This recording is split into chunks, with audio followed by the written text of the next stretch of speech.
Student, my self Abhishek Kumar Gupta. जैसा कि last lecture में हमने ऑपरेटिंग कैरेक्टरिस्टिक देखी थी for a variable field and constant load के लिए, हमने देखा था सिंक्रोनस अल्टरनेटर के लिए। इस क्लास में हम देखने जा रहे हैं operating characteristic for synchronous motor.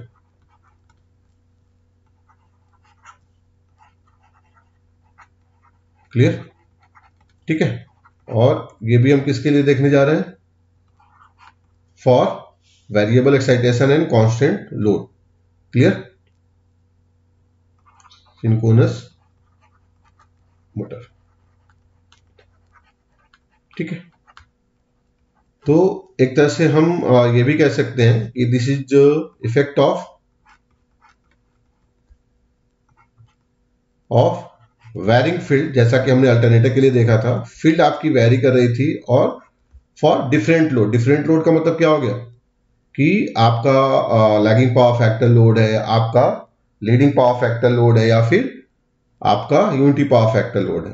तो effect of varying field for different load. Different load का मतलब यही है कि नेचर ऑफ लोड। क्लियर? तो इस टॉपिक से भी कभी कभी क्वेश्चन पूछा जाता है। फिलहाल तो अगर हम देखें मोटरिंग मोड में, तो मोटरिंग मोड में क्या होता है? ऑब्वियस सी बात है, करंट का डायरेक्शन क्या हो जाएगा? Just opposite. ये आपका EF। क्लियर? RA को हम ऑलरेडी नेग्लेक्ट कर देते हैं। ये आपका JXS सिलिंड्रिकल रोटर को लेके चल रहे हैं हम लोग, और यहाँ पे आपका terminal voltage as a input voltage हो जाएगा। क्लियर? यानी इनपुट सप्लाई हो जाएगी और इसकी वजह से करंट आइए आपको ये मिल जाएगा। यानी इस मतलब सिंक्रोनस मशीन जो कि मोटर की तरह बिहेव करेगा। क्लियर? क्योंकि इलेक्ट्रिकल इनपुट और मैकेनिकल आउटपुट हो जाना है। आपका यहाँ पे इलेक्ट्रिकल इनपुट हो जाएगा, क्लियर, और मैकेनिकल आउटपुट मिल जाना है। जबकि अल्टरनेटर केस में क्या हो रहा था? आपका मैकेनिकल इनपुट था और इलेक्ट्रिकल आउटपुट था। क्लियर? जब हम यहाँ पे KVL अप्लाई करेंगे तो आपको क्या दिख रहा है? VT minus JIA-XS equal to EF के बराबर। तो वहां पे क्या था? जनरेटिंग मोड में VT प्लस JIA-XS था। यहाँ पे क्या है? VT minus JIA-XS। क्लियर? तो ऑब्वियस सी बात है कि फेजर उस हिसाब से यहाँ पे चेंज होना है। क्लियर? तो देखें फेजर का बिहेवियर क्या होगा, उसी की बेसिस पे हम सारी चीजों को यहाँ पे समझने की कोशिश करेंगे। फेजर के बनाने का तरीका वही है। क्लियर? कि आपका जो IA cos थीटा होना है वो must be equal to constant. Clear? और आपका जो EF साइन डेल्टा होना है वो भी आपका क्या होना चाहिए? कांस्टेंट। वो हमने देखा था कैसे, क्यों। क्लियर? क्योंकि लोड के बारे में VT और उसकी पावर रेटिंग आपको ऑलरेडी पता होती।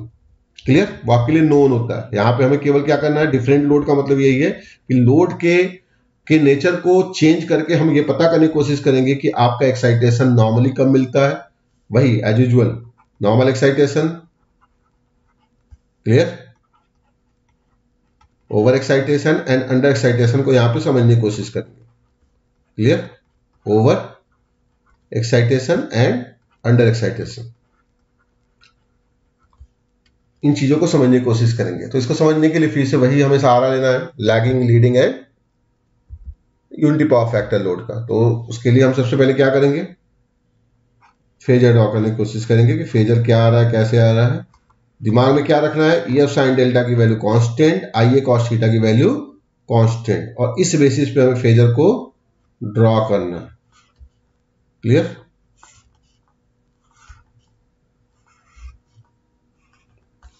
रेफरेंस एज यूजुअल हम क्या लेंगे? VT को रेफरेंस ले लिए। ये हमने VT को रेफरेंस ले लिया। क्लियर? पहली बार हम क्या करेंगे?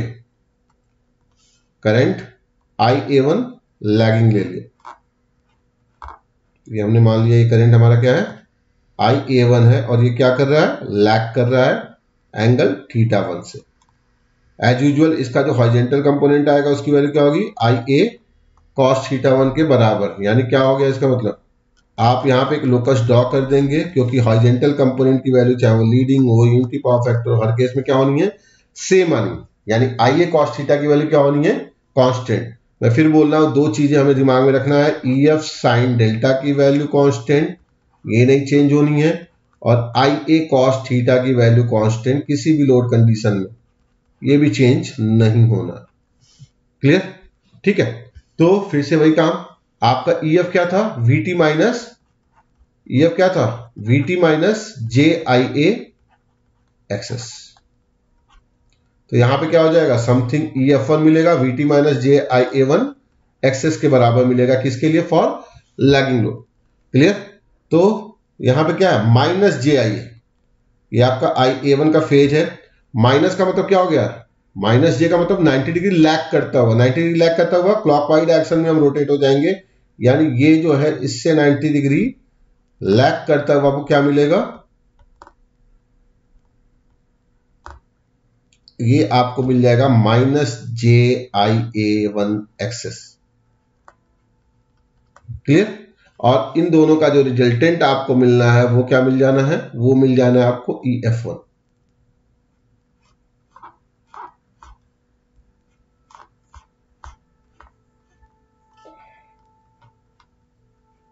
ये हमें मिल जाना है EF1 के बराबर। ठीक है, तो ये हमें मिल गया EF1।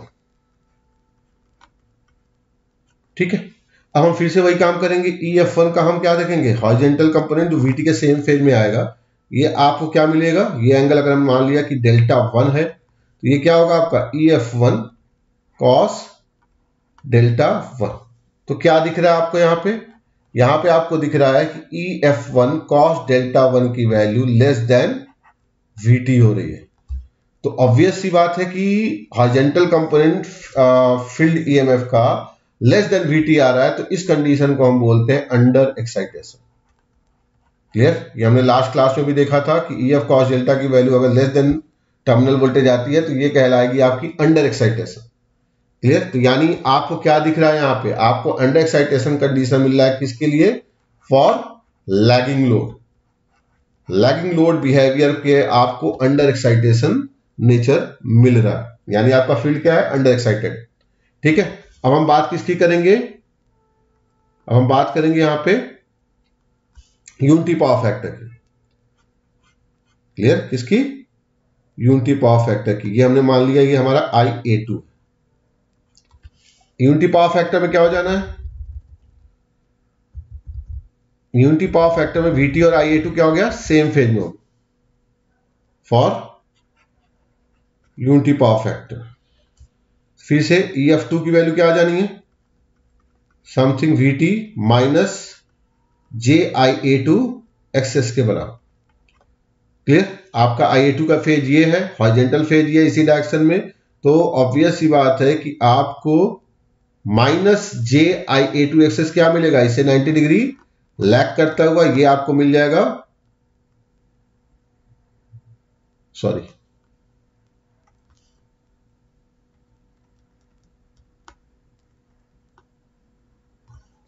इसको रीजन देते हैं,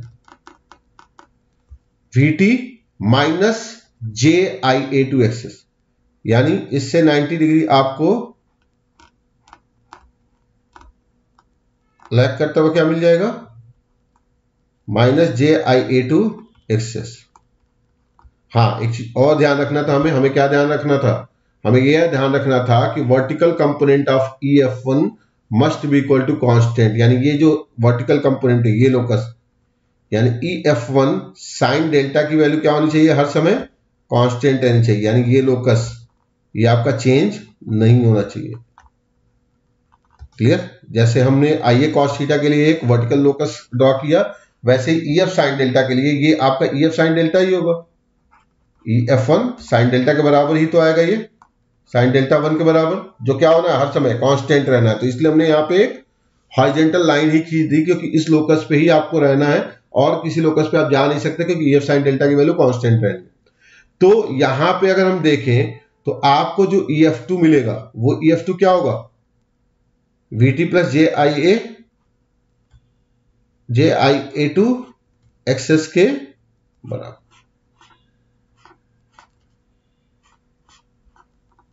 ये आपका हो गया EF2। तो अगर आप इसका हॉरिजॉन्टल कंपोनेंट देखेंगे तो EF2 की वैल्यू क्या हो गई, आप अगर देखेंगे यहां पे तो EF2 cos डेल्टा 2 की वैल्यू आ गई आपकी, ये एंगल क्या हो जाएगा डेल्टा 2 के बराबर। क्लियर? तो EF2 cos डेल्टा 2 की वैल्यू क्या हो जानी है VT के बराबर। इसका मतलब क्या हो गया, ये नॉर्मल एक्साइटेशन। यानी आपने क्या देखा यहां पे कि आपका यूनिटी पावर फैक्टर चाहे अल्टरनेटर के लिए हो चाहे आपका मोटर के लिए हो, दोनों केस में नॉर्मल एक्साइटेशन कंडीशन के लिए VT must be in phase of IA, यानी यूनिटी पावर फैक्टर का लोड होना चाहिए फॉर नॉर्मल एक्साइटेशन। अब हम देखने जा रहे हैं over excitation condition. Over excitation condition का मतलब क्या हो गया कि आपका जो करंट है वो लीडिंग हो जाए। क्लियर? करंट क्या हो जाए, लीडिंग हो जाए। तो लीडिंग करंट ले लेते हैं हम यहां पे, ये हमने अज्यूम कर लिया, ये हमारा IA3 हो गया। ये क्या हो गया हमारा IA3 हो गया, जो θ3 एंगल से VT से लीड कर रहा है। क्लियर? यानी ये आपका क्या हो जाएगा IA3 का फेज। क्लियर? अब हमें क्या करना है, अगर हम यहां पे देखें तो हमें निकालना है EF3 की वैल्यू, जो क्या होगी VT माइनस JIA3 एक्सेस के बराबर हो। क्लियर? तो ये आपका IA3 का फेज है, इससे 90 डिग्री लैग करता हुआ आपको क्या मिलेगा, आपको मिलेगा माइनस JIA3 एक्सेस। यानी ये जो फेजर होगा ये किसका हो जाएगा, माइनस JIA3 एक्सेस का। क्लियर? और इन दोनों का जो रिजल्टेंट आएगा वो क्या आ जाना है, वो आ जाना है आपका EF3।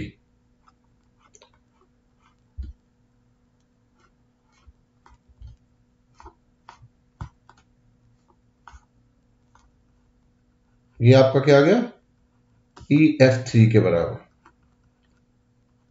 Clear? VT minus JIXS की वैल्यू क्या आ गई EF3 के बराबर। फिर से वही काम करना है हमें, इसका हॉरिजॉन्टल कंपोनेंट देखना है, यानी ये वैल्यू क्या आएगी EF3 cos डेल्टा 3। ये एंगल क्या हो जाएगा आपका, ये हमने मान लिया कि ये डेल्टा 3 हो। तो EF3 cos डेल्टा 3 की वैल्यू आपको क्या दिख रही है, आपको क्या दिख रही है EF3 cos डेल्टा 3 की वैल्यू आपको दिख रही है ग्रेटर देन VT। यानी क्या हो गया आपका, ये ओवर एक्साइटेशन का केस हो गया। क्लियर?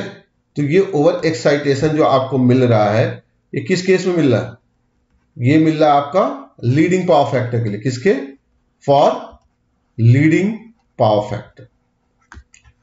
तो हमने क्या देखा कि अल्टरनेटर केस के ठीक अपोजिट आपका मोटर के केस में बिहेवियर मिल रहा है फॉर एक्साइटेशन। यानी अगर हम इसको कंक्लूड करें तो हम क्या देख रहे हैं, हम देख रहे हैं नॉर्मल एक्साइटेशन, ये किसके लिए है, फॉर मोटरिंग मोड। तो मोटरिंग मोड में जो इफेक्ट ऑफ वेरिंग फील्ड है, क्लियर, वो कैसे है, नॉर्मल एक्साइटेशन कंडीशन में आपका जो पावर फैक्टर है वो क्या है, यूनिटी पावर फैक्टर। क्लियर? और आपका जो नेचर मिलता है EF cos डेल्टा का वो क्या होता है VT के बराबर होता है। क्लियर? दूसरा हमने क्या देखा, ओवर एक्साइटेशन। ओवर एक्साइटेशन का केस कब मिल रहा है, जब आपका लोड लीडिंग हो रहा है। क्लियर? जब आपका load leading power factor load है तो इस कंडीशन में आपको क्या मिल रहा है, ओवर एक्साइटेशन मिल रहा है। और इस कंडीशन में EF cos डेल्टा की जो वैल्यू है वो ग्रेटर देन VT आ रही है। लेकिन ये किसके लिए मिल रहा है, लीडिंग के लिए, जबकि मोटर में क्या था, जनरेटिंग मोड में क्या था, लैगिंग के लिए मिल रहा था। क्लियर? ऐसा क्यों हो रहा है, क्योंकि IA का डायरेक्शन जस्ट अपोजिट हो जा रहा है और इक्वेशन में EF की value VT minus something JIA excess आ रही है। इस वजह से ये चीजें हो रही हैं कि करंट का डायरेक्शन जस्ट अपोजिट हो रहा है। अगर मैं अंडर एक्साइटेशन की बात करूं तो अंडर एक्साइटेशन में आप मोटरिंग मोड में क्या देख रहे हैं कि आपका जो पावर फैक्टर होना चाहिए वो लैगिंग पावर फैक्टर लोड को होना चाहिए। क्लियर? लोड हम यहां पे नहीं कहेंगे, ठीक है। क्लियर? जो इनपुट पावर फैक्टर है वो लीडिंग होना चाहिए और जो इनपुट पावर फैक्टर है वो लैगिंग होना चाहिए। क्लियर? तो यहां पे आपको जो मिलेगा वो क्या मिलेगा, EF cos डेल्टा की वैल्यू लेस देन VT के बराबर। तो ये चीजें तो क्लियर है कि EF cos delta T equal cos delta अगर VT के बराबर है तो वो नॉर्मल, EF cos डेल्टा अगर VT से ज्यादा है तो ओवर, और EF cos डेल्टा की वैल्यू अगर VT से कम है तो अंडर। क्लियर? और ये नेचर पे डिपेंड करता है कि आपके इनपुट पावर फैक्टर का नेचर क्या होगा, यूनिटी पावर फैक्टर या लीडिंग पावर फैक्टर या लैगिंग पावर फैक्टर। बस यहाँ पे ओवर एक्साइटेशन अंडर एक्साइटेशन का केस जनरेटिंग मोड्स के ठीक अपोजिट है। तो मेरे ख्याल से आपको effect of varying field on different load clear हुआ होगा। नेक्स्ट क्लास में हम वी कर्व के बारे में देखेंगे और इन्वर्टेड वी कर्व के बारे में देखेंगे। ठीक है, तो मिलते हैं हम नेक्स्ट क्लास में। Thank you very much.